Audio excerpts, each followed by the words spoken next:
കൊല്ലത്തിന്റെ അവസാനം വരെയും അല്ലാഹു ഒരു അനാരോഗ്യം വരാതെ, ഒരു ജുമുഅക്ക് തടസ്സവും വരാത്ത, ഒരു ജമാഅത്തിന് തടസ്സം വരാത്ത രീതിയിൽ അല്ലാഹു ഇസ്സത്തോടെ, അല്ലാഹു ഈമാനോടുകൂടെ എല്ലാ കാര്യങ്ങളും നിർവഹിക്കാൻ അല്ലാഹു തൗഫീഖ് നൽകട്ടെ.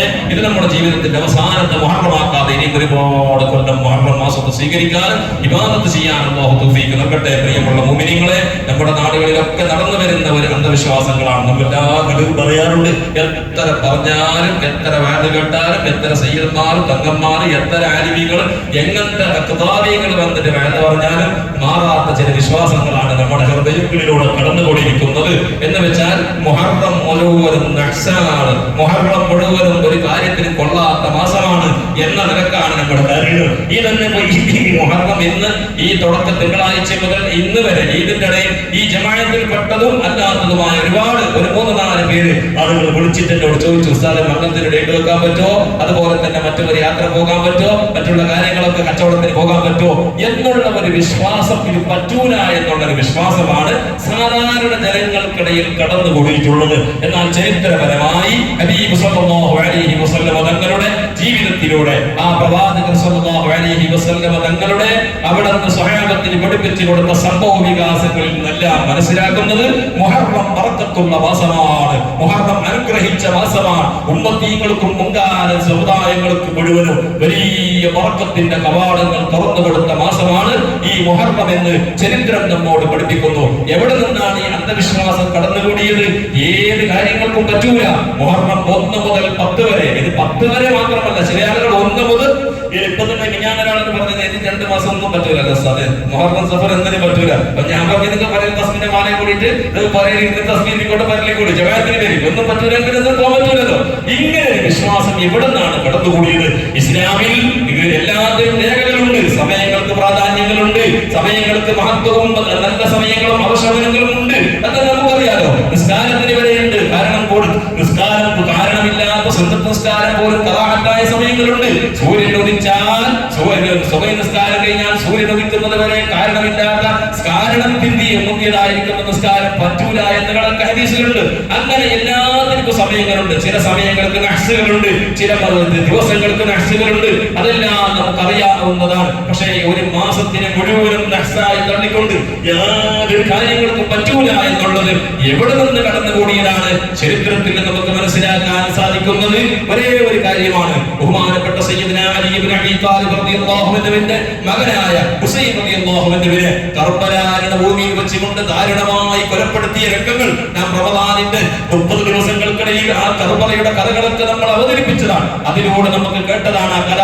ബഹുമാനപ്പെട്ട ഹുസൈൻ റളിയല്ലാഹു അൻഹുവിനെ ദാരുണമായ രീതിയിൽ ഒരു മനുഷ്യനിക്ക്, ഈമാനുള്ള മനുഷ്യനിക്ക് ചിന്തിക്കാൻ പോലും കഴിയാത്ത രീതിയിൽ ദാരുണമായ രീതിയിൽ കൊല ചെയ്യപ്പെട്ടത് ആ മുഹറം 10-നായിരുന്നു എന്നത് ആ ഒരു അടിസ്ഥാനം വെച്ചുകൊണ്ട് ശിഅത്തു അലി ഇബ്നു അബീ ത്വാലിബ് റളിയല്ലാഹു അൻഹുവിന്റെ പാർട്ടി എന്ന് പറഞ്ഞുകൊണ്ട് ഒരു വിഭാഗം ബഹുമാനപ്പെട്ട റസൂലുള്ളാഹി സ്വല്ലല്ലാഹു അലൈഹി വസല്ലം തങ്ങളുടെ വഫാത്തിന് ശേഷം ഖിലാഫത്ത് എന്നുള്ളത് അബൂബക്കർ സിദ്ദീഖ് റളിയല്ലാഹു അൻഹു, ഉമർ ഇബ്നു ഫാറൂഖ് തങ്ങൾ, ഉസ്മാൻ തങ്ങൾ തട്ടിയെടുത്തതാണെന്നും അതിന്റെ അവകാശി അലി ഇബ്നു അബീ ത്വാലിബ് റളിയല്ലാഹു അൻഹു ആണ്.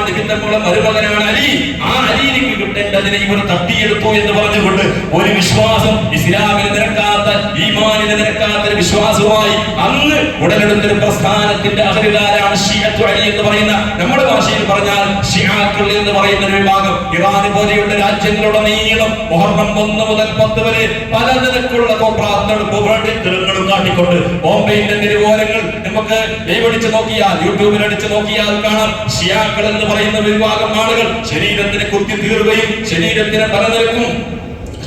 പല നിലക്കും വേദനിപ്പിക്കുകയും ചെയ്യുന്ന അങ്ങനെയുള്ള പല നിലക്കുള്ള തോന്നിവാസങ്ങൾ ചെയ്യുന്നത്, ഇതെല്ലാം ഇസ്ലാമിൽ നിരക്കാത്തതാണ്. എന്നാൽ അതിൽ നിന്ന് ഉടലെടുത്ത ഒരു വിശ്വാസമാണ് ഈ മുഹറം 1 മുതൽ മുഹറം മാസം എന്നുള്ളത്. അഹ്ലുസ് സുന്നത്തി വൽ ജമാഅത്തിന്റെ പണ്ഡിതന്മാർ 4 മദ്ഹബിന്റെ ഇമാമിന്റെ മസ്അലകൾ, അതിന്റെ നിയമങ്ങൾ, അഹ്കാമുകൾ വിശദീകരിച്ച 7 കിതാബുകളിലും മുഹറം മാസത്തിന് ഇത്തരം ദുഃഖാചരണം എന്ന് പറയുന്ന രീതിയിൽ ആചരിക്കാൻ ഇസ്ലാം അനുവദിച്ചിട്ടില്ല.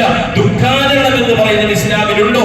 ഉണ്ട്. എപ്പോഴാണ് അതുള്ളത്? ഒരാൾ മരിച്ചാൽ, ഏത് രീതിയിൽ മരിച്ചാലും 3 ദിവസമാണ് ദുഃഖം ആചരിക്കുക എന്ന് പറഞ്ഞാൽ നമ്മുടെ നാട്ടിൽ വന്ന തഅസിയത്ത് കണ്ണോക്കി എന്ന് പറയുന്നത് 3 ദിവസമാണ്. ഒരാൾക്ക് മരിച്ചാൽ ഇന്ന് പോകാൻ പറ്റില്ല, നാളെ 2-3 ദിവസക്കാലം തഅസിയത്ത് പറയുന്നത് സുന്നത്താണ്. എന്നാൽ ആ 3 ദിവസക്കാലം അല്ലാതെ ഭർത്താവ് മരിച്ചാൽ ഒരു പെണ്ണിക്ക്, ആ ഭാര്യയ്ക്ക് മാത്രമാണ് 4 മാസവും 10 ദിവസക്കാലം അത് അവിടെ ദുഃഖാചരണം എന്ന നിലക്ക്, അതായത് ഇത്ത നമ്മുടെ നാട്ടിൽ ഇത്തിരിക്കുന്നതിനൊക്കെ പറയുന്നില്ലേ, അത് മാത്രമല്ലാതെ വേറൊരാൾ മരിച്ചാൽ കുറെ കാലങ്ങളോളം, അതായത് തന്നെ ചില ഏതെങ്കിലും നേതാക്കന്മാർ മരിച്ചാൽ, രാഷ്ട്രീയ നേതാക്കന്മാർക്ക് മരിച്ചാൽ, നമ്മുടെ നാട്ടിലൊക്കെ കുറവാണ്, കേരളത്തിലൊക്കെ കാണാം, കറുത്ത ഡ്രസ് ഇടുകയും കറുത്ത കൊടി കെട്ടുകയും വാഹനത്തിന് കറുത്ത ഫ്ലവേഴ്സ് കെട്ടിക്കൊണ്ട് പലതും ചെയ്യുമ്പോൾ ഇസ്ലാം ഇത് അനുവദിക്കാത്തതാണ്. ഇസ്ലാം അത്തരം കാര്യങ്ങളൊന്നും അനുവദിച്ചിട്ടില്ല. അങ്ങനെ ആ ഒരു വിശ്വാസത്തിൽ നിന്നാണ് ഈ മുഹറം 1 മുതൽ 10 വരെ അല്ലെങ്കിൽ 30 വരെ നഹ്സാനെന്നും കാര്യങ്ങൾക്ക് അപശുഭനമാണെന്നും പറഞ്ഞത്. അതുകൊണ്ട് മുഅ്മിനീങ്ങളെ, പിന്നെ നമ്മുടെ നാട്ടിലൊക്കെ പിന്നെ കാരണങ്ങൾ മഹാന്മാർ പഠിപ്പിച്ചു തരുന്നത് 1 മുതൽ 10 വരെ മകൻ കഴിക്കാൻ പറ്റൂല, പരവടി പറ്റൂല, മറ്റൊരു നിശ്ചയിപ്പ് പറ്റൂല, എന്നും പറ്റൂല എന്ന് പറയാൻ കാരണം എന്താണ്? മുഹറം 1 മുതൽ 10 വരെ സ്വാലിഹീങ്ങൾ മുഴുവൻ നോമ്പെടുത്തിരുന്നു.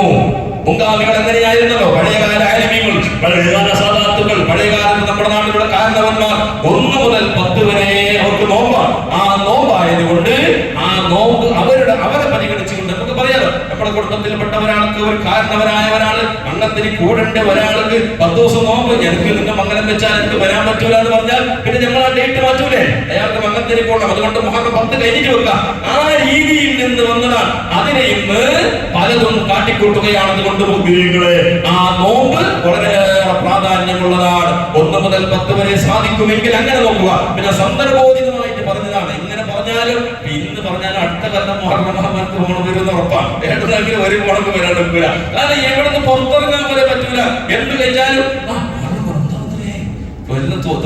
എല്ലാം നഷ്ടത്തിലായി പോകും എന്ന ഒരു വിശ്വാസം നമ്മൾ മാറണം. തവക്കുല് വേണം. അല്ലാഹുവിനോട് തവക്കുല് ചെയ്തുകൊണ്ട് കാര്യങ്ങൾ ചെയ്യണം. ഏതൊരു കാര്യം നല്ല സമയത്താണെങ്കിലും ഏത് സമയത്ത് ചെയ്യുമ്പോൾ നമുക്കൊരു തവക്കുല് വേണ്ടേ?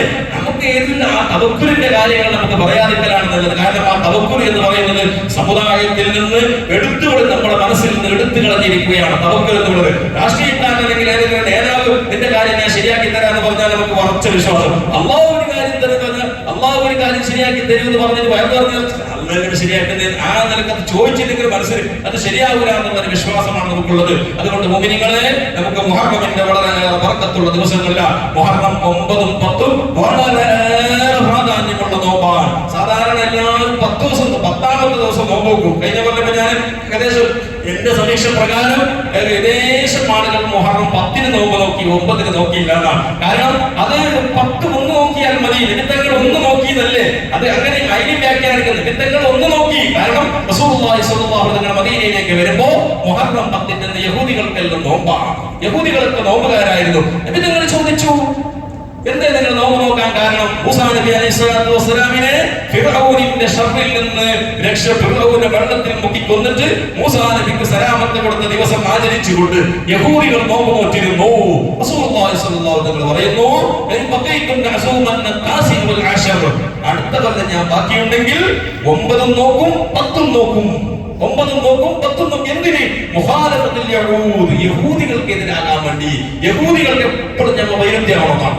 യഹൂദികളാക്കിയ പോലെ നമ്മളാക്കാൻ പാടില്ല. അത് ഈ ഒരു വിഷയത്തിൽ മുഹറമിന്റെ 9ന്റെ 10 ഞാൻ യഹൂദികൾക്ക് 9ന്റെ നോക്കി 10ന് നോക്കി.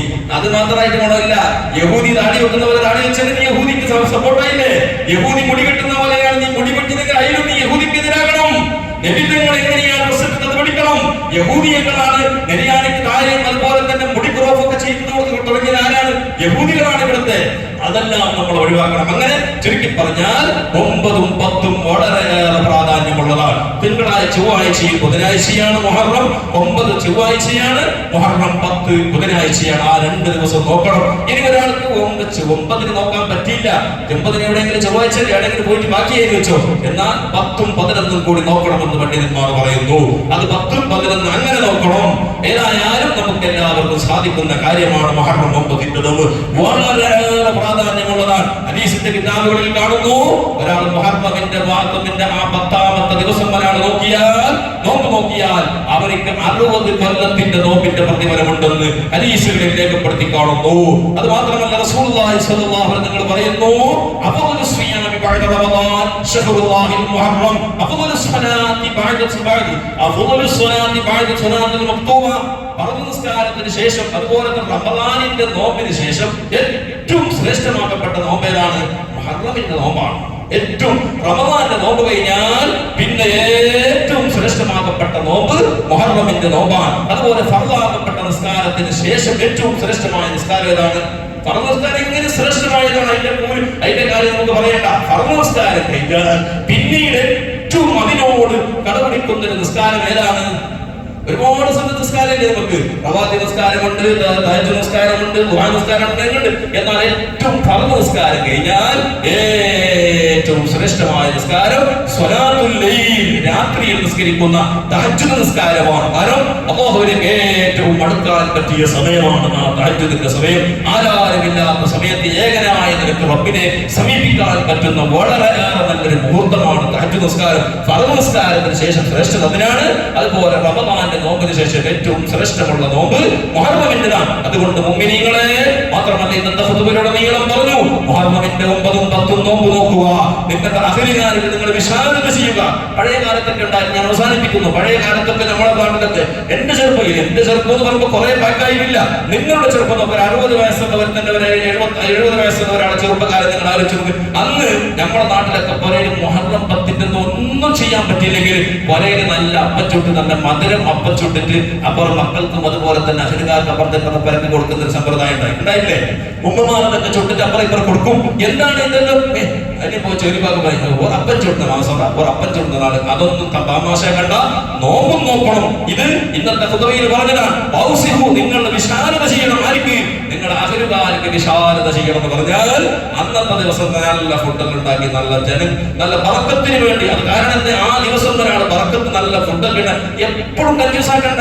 നല്ല നല്ല ദിവസങ്ങൾ നല്ല നല്ല ഭക്ഷണം ഉണ്ടാക്കണം. അത് പുറക്കാരെങ്കിൽ വരുമ്പോ മാത്രമല്ല നമുക്ക് പോയി മട്ടൻ കൊണ്ടേണ്ടത്.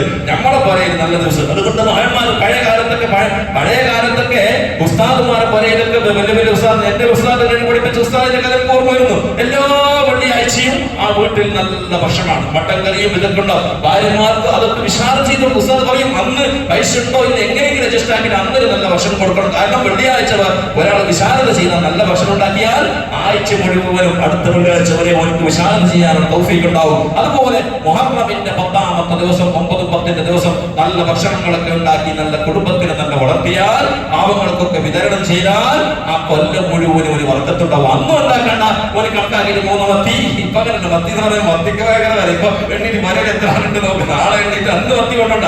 അന്ന് പറയുന്ന 4 ആളുണ്ടെങ്കിൽ അന്ന് 12 മത്തി കൊണ്ടുപോകും. 12 മത്തി കൊണ്ടുപോയി അതിനുണ്ടാക്കാം അപ്പുറം ഇപ്പുറം മത്തി. ഇത് ഞാനൊരു ഉദാഹരണം പറഞ്ഞതാണ്. കോഴി എന്താണ് അന്ന് നിങ്ങൾ സാധാരണ നിങ്ങൾ അരക്കിലം ആട്ടർച്ചയാണ് കൊണ്ടുപോകുന്നതെങ്കിൽ അന്ന് 1 കിലോ ഇറച്ചി കൊണ്ടുപോയിട്ട് വിശാലത ചെയ്യും.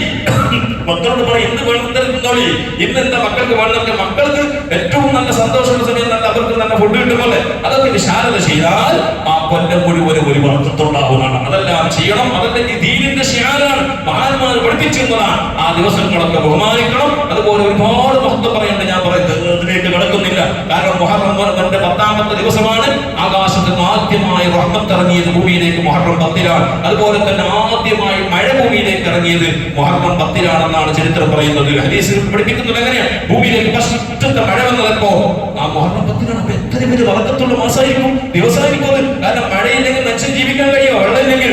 അങ്ങനെ ആദം നബി അലൈഹി സ്വലാത്തു വസ്സലാമിന്റെ തൗബ സ്വീകരിച്ചത് മുഹറം 10ലാണ്. നൂഹ് നബി അലൈഹി സ്വലാമിനെ രക്ഷപ്പെടുത്തിയത് മുഹറം 10ലാണ്. ബഹുമാനപ്പെട്ട ഇദ്രീസ് നബി അലൈഹി സ്വലാമിനെ രക്ഷപ്പെടുത്തിയത് മുഹറം 10ലാണ്. ഈസാ നബി അലൈഹി സ്വലാം ജനിച്ചത് മുഹറം 10ലാണ്. ഈസാ നബി അലൈഹി സ്വലാമിനെ ആകാശത്തിലേക്ക് അല്ലാഹു കൊണ്ടുപോയത് മുഹറം 10ലാണ്. ഇങ്ങനെ പ്രവാചകന്മാർക്ക് മുഴുവനും രക്ഷയുടെ കവാടങ്ങൾ തുറന്ന ഒരു വിശുദ്ധമായ മാസത്തിലാണ് നാം ഉള്ളത്. അതുകൊണ്ട് ആ മാസത്തെയും വരുന്ന മുഹറം 9ഉം 10ഉം വളരെയേറെ ബഹുമാനത്തോടെ സ്വീകരിച്ച് നോമ്പനുഷ്ഠിച്ച് മക്കളോടും ഭാര്യമാരോടും കുടുംബക്കാരോടൊക്കെ ഈ നോമ്പിന്റെ മഹത്വം പറഞ്ഞു കൊടുത്തിട്ട് നോമ്പ് നോമ്പിപ്പിക്കണം. അവർക്ക് പ്രചോദനം നൽകിയിട്ട് അവരുകാർക്ക് വിശാലത ചെയ്ത് കുടുംബത്തിൽ നല്ല ബർക്കത്തുള്ള കാര്യങ്ങളൊക്കെ ചെയ്ത് ഖുർആൻ ഓതി തൗബ ചെയ്ത് അല്ലാഹുവിലേക്ക് മടങ്ങണമെന്ന് എന്ന് എന്റെ നഫ്സിനോട് ഞാൻ ആദ്യമായി നിങ്ങളോട് ഞാൻ ഓർമ്മപ്പെടുത്തി 2 വാക്കുകൾ ഞാൻ അവസാനിപ്പിക്കുന്നു. അർഹമർ റഹീമായ മാലികുൽ മുലൂക്കായ കരുണക്കടലായ റഹ്മാനെ, പറഞ്ഞതും കേട്ടതും നീ കബൂലാക്കണം റഹ്മാനെ, സ്വീകരിക്കണം റഹ്മാനെ. പറഞ്ഞ നമുക്കും കേട്ടവർക്കും റബ്ബേ ഉപകാരപ്രദമാക്കണേ റഹ്മാനെ.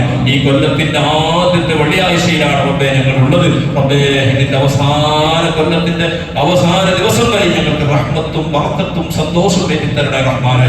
ഞങ്ങളുടെ കച്ചവടങ്ങൾ, ജോലികൾ, ഏർപ്പാടുകൾ എല്ലാത്തിലും നീ റഹ്മത്തും ബറക്കത്തും ഏറ്റിത്തരണം റഹ്മാനെ. ലാഭവും ഇസ്സത്തും ഞങ്ങൾക്ക് ഏറ്റിത്തരണേ റഹ്മാനെ. ഹലാലായ നിനക്ക് കൈ നിറയെ ഞങ്ങൾക്ക് സമ്പത്ത് നീ വാരിത്തരണം റഹ്മാനെ. അതെല്ലാം നിന്റെ പൊരുത്തത്തിനും ദീനിന്റെ സകലത്തിനും ദീനിന്റെ ആവശ്യത്തിനും പാവങ്ങൾക്ക് വേണ്ടി ചെലവഴിക്കാൻ നീ തൗഫീഖ് നൽകണം റഹ്മാനെ. ഞങ്ങൾക്ക് ദാരിദ്ര്യം തന്നുകൊണ്ട് പരീക്ഷിക്കണ്ട റഹ്മാനെ. ഞങ്ങൾക്ക് നീ എല്ലാ നിലക്കും വിശാലത നൽകണം റഹ്മാനെ. ഞങ്ങളുടെ വീട്ടിൽ വിശാലത ബറക്കത്ത് നൽകണം റഹ്മാനെ. ഞങ്ങളുടെ വീട്ടിൽ റഹ്മത്തും ബറക്കത്തും ഞങ്ങളുടെ കുടുംബത്തിലും നാട്ടിലും ജമാഅത്തിലും നീ നിലനിർത്തി തരണേ റഹ്മാനെ. ഈ കൂടിയിരിക്കുന്ന ഓരോരുത്തരുടെ മനസ്സിനുള്ളിൽ എന്തെല്ലാം ഹലാല ഉദ്ദേശങ്ങളുണ്ടോ അതെല്ലാം നീ ആശിലാക്കണം റഹ്മാനെ. പടച്ചവനെ, ബേജാറ്, വിഷമങ്ങൾ, രോഗങ്ങൾ, പ്രയാസങ്ങൾ, ബുദ്ധിമുട്ടുകൾ എല്ലാം നീ നീക്കിത്തരണം റഹ്മാനെ. പടച്ചവനെ, ഞങ്ങളെ നീ പെട്ടെന്നുള്ള മരണങ്ങളെ തൊട്ട് അപകട മരണങ്ങളെ തൊട്ട് കാക്കണേ റഹ്മാനെ. മാറാവ്യാധി രോഗങ്ങളെ തൊട്ട് കാക്കണേ റഹ്മാനെ. അപകടകരമായ അവസ്ഥയിൽ കഴിയുന്ന ആ സഹോദരനെ ഹൈറായ നിനക്ക് നീ തീരുമാനം എടുത്ത് നീ സന്തോഷത്തിലാക്കണം റഹ്മാനെ. അത്തരം അപകടങ്ങളെ തൊട്ട് ഞങ്ങളെ നീ സലാമത്താക്കണം റഹ്മാനെ. അല്ലാഹുവേ, ഞങ്ങൾ പറഞ്ഞതിന്റെ കേട്ടതിന്റെ എല്ലാം ഇതിന് സ്വഭാവ് ഞങ്ങളുടെ കുടുംബത്തിൽ നിന്ന് വേണ്ടപ്പെട്ടവർ പടച്ചവനെ ഈ പള്ളിയുടെ ചുറ്റുഭാഗത്ത് മരിച്ചു കിടക്കുന്ന മുഅ്മിനീങ്ങൾ, മുഅ്മിനാത്തുകൾ ഞങ്ങൾ ആരെയെല്ലാം കരുതിയിട്ടുണ്ടോ എല്ലാവരുടെ ഖബറിടങ്ങളിലേക്ക് എത്തിച്ചു കൊടുക്കണേ അല്ലാഹ്. ആഖിറം പഠിച്ചമാക്കണേ റബ്ബേ. ഭാര്യമാർ മരിച്ചവരുണ്ട്, മക്കൾ മരിച്ചവരുണ്ട്, ഉപ്പമാർ ഉമ്മമാർ മരിച്ചവരുണ്ട്, ജ്യേഷ്ഠാനുജന്മാർ മരിച്ചവരുണ്ട്. ഞങ്ങൾ സ്നേഹിക്കുന്ന ഒരുപാട് ആളുകൾ മരിച്ചിട്ട് മണ്ണറയിലാണ് റബ്ബേ.